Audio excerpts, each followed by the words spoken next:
Salut, je m'appelle Patrick Bérubé, je suis le directeur général de l'Inter, Conseil provincial.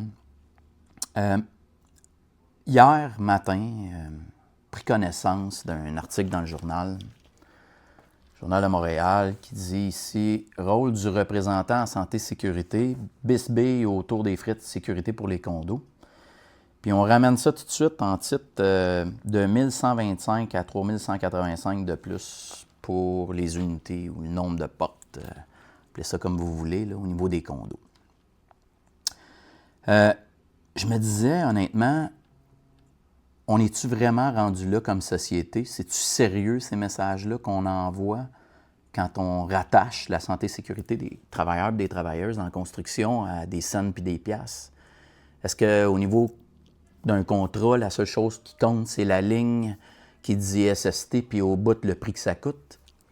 Le prix que ça coûte, là, je tiens juste à préciser là, que c'est pour empêcher des décès, hein, puis des accidents en chantier, puis que les travailleurs et les travailleuses puissent rentrer chez eux en sécurité. Je pense que c'est pas très demandé.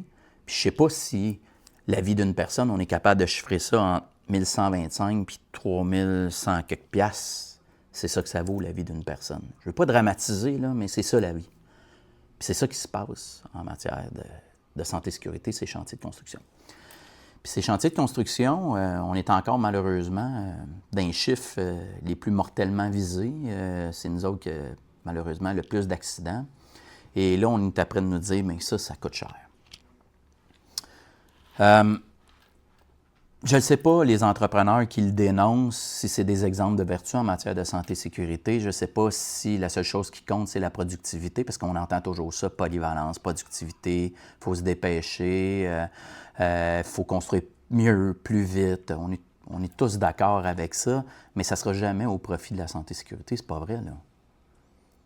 Puis ce qui est ironique dans le battage médiatique, c'est qu'au préalable, les patrons et les associations de patrons voulaient s'occuper des représentants en santé et sécurité. Juste leur rappeler que de leur côté, ils ont les agents de prévention. Là, je comprends qu'au niveau contractuel, ils ont des obligations en matière de santé et sécurité.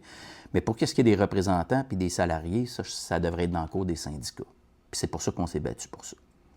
Puis on est habitué au battage médiatique, je m'excuse, parce que, évidemment, on veut faire de la pression sur le politique. Puis on rattache à ça des coûts, puis on sait que les Québécois et les Québécoises vivent des moments difficiles en ce moment au niveau du coût de la vie, puis ça. Fait qu'on rattache tout ça, on ficelle tout ça, on fait ce beau battage-là pour qu'ensuite le politique intervienne. Pour faire quoi?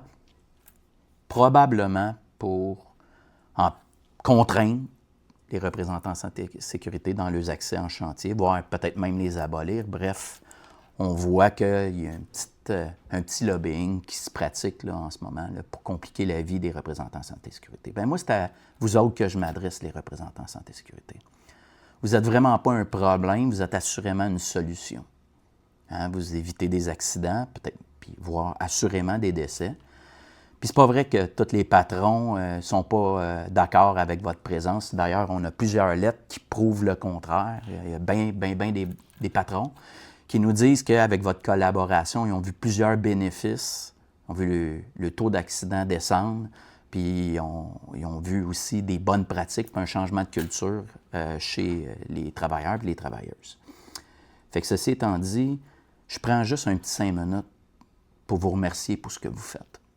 Peut-être qu'il y a bien des gens qui sont réfractaires à votre présence en chantier. Des fois, il y a bien des gens qui ne comprennent pas votre rôle non plus.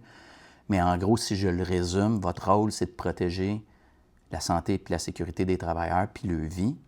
Et moi, je voulais prendre 2 minutes pour vous remercier.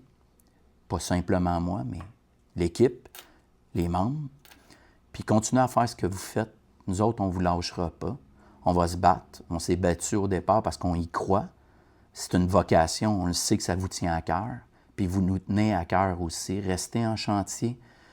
Puis soyez assurés qu'on va être à vos côtés pour se battre, pour que vous soyez reconnus à votre juste valeur. Fait que je vous remercie et je vous souhaite une bonne journée.